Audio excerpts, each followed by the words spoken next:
நாம எல்லாரும் தமிழ் சினிமா பார்க்குறோம். ஆனால் தமிழ் சினிமாவோட முதல் முறைகள் எத்தனை பேருக்கு தெரியும்? என்னப்பா அது முதல் முறை அப்படின்னா, ஆமாங்க, தமிழ் சினிமாவோட முதல் ஹீரோ யாரு, முதல் ஹீரோயின் யாரு, முதல் பேசும் படம் என்ன, முதல்ல மௌன படம் என்ன, முதல் ரிலீஸ் ஆன பேன் இண்டியா படம் என்ன, ஃபர்ஸ்ட் மியூசிக் டைரக்டர் யாரு, ஃபர்ஸ்ட் ரிலீஸ் ஆன அனிமேஷன் படம் என்ன, ஃபர்ஸ்ட் ரிலீஸ் ஆன 3D படம் என்ன, முதல் முறையில் பெரிய பொருள் செலவில் எடுக்கப்பட்ட படம் என்ன, தமிழ் சினிமாவோட முதல் பெண் டைரக்டர் யாரு, தமிழ் சினிமாவோட முதல் மியூசிக் டைரக்டர், இந்த முதல் முறைகள் நிறைய பேருக்கு தெரியாதுங்க. அதை சொல்றதுக்காக தான் இந்த வீடியோ கிரியேட் பண்ணப்பட்டிருக்கு.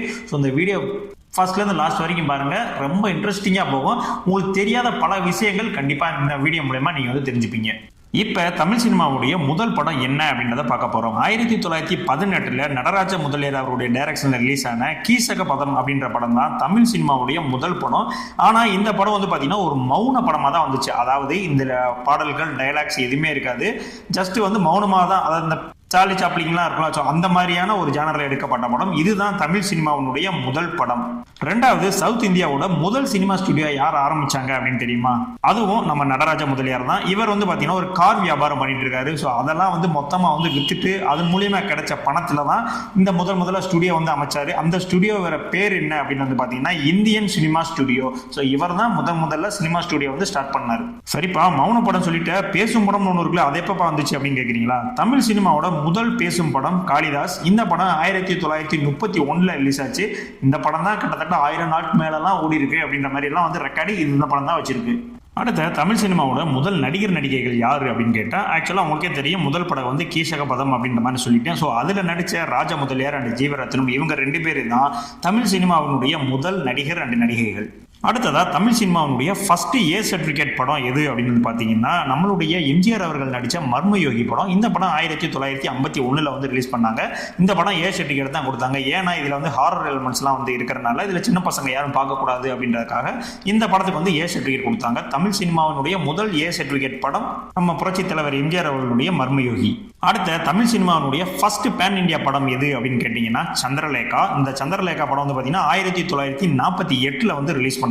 இந்த படத்தை தமிழ், மலையாளம், ஹிந்தின்னு எல்லா மொழியிலுமே டப் பண்ணி ரிலீஸ் பண்ணாங்க. அடுத்த தமிழ் சினிமா வரலாற்றினுடைய ஹை பட்ஜெட் படம் எது, எப்போ எடுத்தாங்க அப்படின்னு பார்த்தீங்கன்னா சேம் அதே சந்திரலேகா தான். 1948 கிட்டத்தட்ட 30 லட்சம் ரூபாய் செலவழிச்சு இந்த படத்தை மேக் பண்ணியிருக்காங்க. அடுத்ததா தமிழ் சினிமாவினுடைய முதல் பேசும் படம் ஹீரோயின் யாரு அப்படின்னு பார்த்தீங்கன்னா டிபி ராஜலட்சுமி அவர்கள் தான். அதே போல முதல் மியூசிக் டைரக்டர் யாரு அப்படின்னா சேமஸ் அந்த காளிதாஸ் படத்துக்கு மியூசிக் போட்டு தியாகராஜா என்பவர் தான் முதல் மியூசிக் டைரக்டர் நம்மளுடைய தமிழ் சினிமாவில். அப்ப தமிழ் சினிமாவுடைய முதல் பாடலாசிரியர் யாருப்பா அப்படின்னா அதுவும் சேம் காளிதாஸ் படம் தான். காளிதாஸ் படத்தில் பாட்டு எழுதிய மதுரை கவி பாஸ்கரதாஸ்.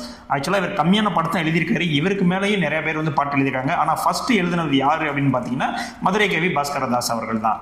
அடுத்த தமிழ் சினிமாவுடைய ஃபர்ஸ்ட் இரட்டை வேடம், அதாவது டியூயல் ரோல் யார் நடிச்சாரு அப்படின்னு கேட்டீங்கன்னா 1940 PU சின்னப்பா நடிச்ச உத்தமபுத்திரன் படம் தான்.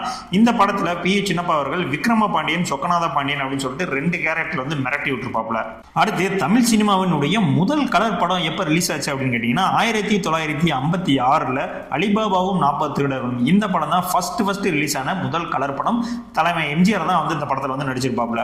அடுத்தபடியா தமிழ் சினிமாவுல ஃபர்ஸ்ட் ஈஸ்ட்மன் கலர் எப்போ யூஸ் பண்ணாங்க அப்படின்னு பார்த்தீங்கன்னா 1959 ராஜமலைய சீமன் அப்படின்னு ஒரு படம் ரிலீஸ் பண்ணாங்க. அந்த படத்துல கிளைமேக்ஸ்ல மட்டும் இந்த ஈஸ்ட்மன் கலர் யூஸ் பண்ண ஆரம்பிச்சாங்க. ஆனா அதுக்கப்புறம் 1964 காதலிக்க நேரமில்லை படத்துல ஃபுல்லாவே ஈஸ்ட்மன் கலர் யூஸ் பண்ண ஆரம்பிச்சிட்டாங்க. அடுத்த தமிழ் சினிமாவுடைய முதல் பெண் இயக்குனர் யாருன்னு தெரியுமா? 1936 மிஸ் கமலா அப்படின்னு ஒரு படம் ரிலீஸ் பண்ணாங்க. அந்த படத்தினுடைய டைரக்டர் டிபி ராஜலட்சுமி அவர்கள். இவங்க தான் பார்த்தீங்கன்னா முதல் பெண் இயக்குனர், பெண் ப்ரொடியூசர், பெண் பாடகர், பெண் ஸ்கிரீன் பிளே ரைட்டர் எல்லாமே பார்த்தீங்கன்னா இவங்க தான் 1936 இந்த மிஸ் கமலான்ற படம் ரிலீஸ் பண்ணாங்க. அடுத்து தமிழ் சினிமாவினுடைய ஃபர்ஸ்ட் 3D ஃபிலிம் எப்போ எடுத்தாங்க அப்படின்னு பார்த்தீங்கன்னா தேவர் பிலிம்ஸ் தான் அந்த படத்தை எடுத்தாங்க. 1985 அன்னை பூமி அப்படின்ற படம். இந்த படத்தில் விஜயகாந்த் அவர்கள் தான் நடிச்சிருப்பாரு. ஸோ இதில் பார்த்தீங்கன்னா இந்த 3D எலமெண்ட்ஸ் கொஞ்சம் யூஸ் பண்ணியிருப்பாங்க. ஆனால் அதுக்கப்புறம் பார்த்தீங்கன்னா 2012 ஃபுல் படமே 3D அம்புலி அப்படின்ற படம் ரிலீஸ் பண்ணாங்க. இந்த படத்தில் பார்த்தீங்கன்னா பார்த்திபன் அவர்கள் நடிச்சிருப்பாரு. அடுத்ததா தமிழ் சினிமாவினுடைய முதல் அனிமேஷன் படம் எப்போ நடந்துச்சு அப்படின்னு பார்த்தீங்கன்னா 2007 இனிமே நாங்க தான் அப்படின்ற மாதிரி டைட்டில் ஒரு படம் ரிலீஸ் பண்ணாங்க. இந்த படத்தினுடைய டைரக்டர் பார்த்தீங்கன்னா வெங்கி பாபு. இந்த படம் பார்த்தீங்கன்னா அனிமேஷனுக்கான ஒரு சிறந்த நேஷனல் அவார்டும் இந்த படம் வாங்கி தந்துச்சு. இதுதான் தமிழ் சினிமாவுடைய முதல் அனிமேஷன் படம். அடுத்த தமிழ் சினிமாவில் முதல் முறையாக ஃபேஷியல் கேப்சர் தொழில்நுட்பம் எந்த படத்துக்கு பயன்படுத்துறாங்க அப்படின்னு பார்த்தீங்கன்னா மாற்றான் படத்துக்கு தான் வந்து பயன்படுத்துறாங்க. ஸோ இதில் தான் வந்து பார்த்தீங்கன்னா பக்கத்தில் ரெண்டு சூர்யா இருக்கிற மாதிரியான ஒரு விஷயம் தெரியல. ஆக்சுவலாக வந்து பார்த்தீங்கன்னா வேற ஒரு ஆள் அவங்களுக்கு ஃபேஷியல் மட்டும் கேப்சர் பண்ணி வந்து மாற்றிருப்பாங்க. இந்த தொழில்நுட்பம் வந்து பார்த்தீங்கன்னா முதல் முறையாக மாற்றான் படத்தில் தான் வந்து யூஸ் பண்ணாங்க.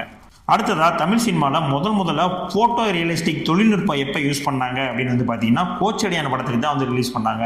ஆக்சுவலாக போட்டோ ரியலிஸ்டிக் தொழில்நுட்பம் அப்படின்னா ரியலாகவே இருக்கக்கூடிய மனுஷங்களை அப்படியே வந்து நடிக்க வச்சு அதை அப்படியே வந்து அனிமேஷனாக மாற்றுறது. ஸோ அந்த தொழில்நுட்பம் ஃபர்ஸ்ட் எதில் யூஸ் பண்ணாங்க தமிழில் அப்படின்னு பார்த்தீங்கன்னா கோச்சடியான படத்தில் தான் வந்து யூஸ் பண்ணியிருந்தாங்க.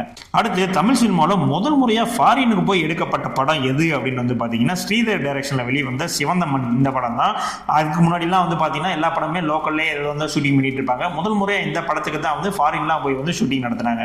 அதுக்கப்புறம் தமிழ் சினிமாவில் முதல் முறையாக கம்ப்யூட்டர்லாம் யூஸ் பண்ணி சாங் ரெக்கார்டிங் எப்போ பண்ணாங்க அப்படின்னு பார்த்தீங்கன்னா 1986 நம்ம கமலஹாசன் அண்ட் சத்யராஜ் அவர்களுடைய ஆக்டிங்கில் வெளிவந்த விக்ரம் படம். இந்த படத்தில் இளையராஜா அவர்கள் வந்து பார்த்தீங்கன்னா இதில் இருக்கக்கூடிய எல்லா சாங்ஸையுமே கம்ப்யூட்டர் சாஃப்ட்வேர் வந்து யூஸ் பண்ணி தான் வந்து ரெக்கார்ட் பண்ணார். அடுத்த தமிழ் சினிமாவில் முதல்ல அறிமுகமான அமெரிக்கன் டைரக்டர் யார் அப்படின்னா அமெரிக்கன் டைரக்டர். ஆமாங்க, அங்கேருந்து வந்து தமிழ்லாம் வந்து படம் எடுத்திருக்காங்க. ஸோ அவருடைய பேர் வந்து பார்த்தீங்கன்னா எலிஸ் துங்கன். இவர் வந்து பார்த்தீங்கன்னா பக்த நந்தனார் அப்படின்ற ஒரு படத்தை தமிழில் வந்து எடுத்தார். இது இல்லாமல் இவர் ஒரு 11 படங்களும் தமிழில் வந்து எடுத்திருக்காப்புல. ஸோ இந்த வீடியோ பார்க்கும்போது உங்களுக்கு தெளிவாக புரிஞ்சிருக்கும். ஸோ தமிழ் சினிமாவில் முதல் முறை அப்படின்னா அதில் வந்து இவ்வளோ விஷயம் இருக்கா அப்படின்னு உங்களுக்கு ஏதாவது ஒரு கேட்டகிரியில் ப்ரோ இதில் முதல் முறை எது ப்ரோ, தமிழ் சினிமாவில் இந்த விஷயம் முதல் முறை யார் ப்ரோ பண்ணா அப்படின்ற மாதிரி கேள்வி இருந்துச்சு அப்படின்னா கண்டிப்பாக கமெண்ட்ஸில் சொல்லுங்கள். அதுக்கான ஒரு வீடியோவை நான் பார்த்து வந்து தனியாகவே வந்து உங்களுக்கு போடுறேன். அது மட்டும் இல்லை நம்ம சேனலில் வந்து பார்த்தீங்கன்னா யூடியூப்ல ஃப்ரீயாக கிடைக்கக்கூடிய Tamil dubbed movies, horror movies அந்த மாதிரி வீடியோஸும் போட்டிருக்கேன். ஸோ கண்டிப்பான முறையில் நம்மளுடைய சேனலை வந்து செக் அவுட் பண்ணி பாருங்கள். ஸோ நம்ம சேனலை சப்ஸ்கிரைப் பண்ணலை அப்படின்னா கண்டிப்பாக நம்மளை சப்ஸ்கிரைப் பண்ணிக்கோங்க. நம்மளுடைய சேனல் பெரிய சேனலாக இல்லைங்க, சின்ன சேனல் தான். ஸோ நீங்களாம் சப்ஸ்கிரைப் பண்ணால் தான் நம்மளுடைய சேனல் வந்து மென்மேலும் வளரும். இதே மாதிரியான அடுத்த ஒரு வீடியோவில் வந்து உங்களை சந்திக்கிறேன். நன்றி.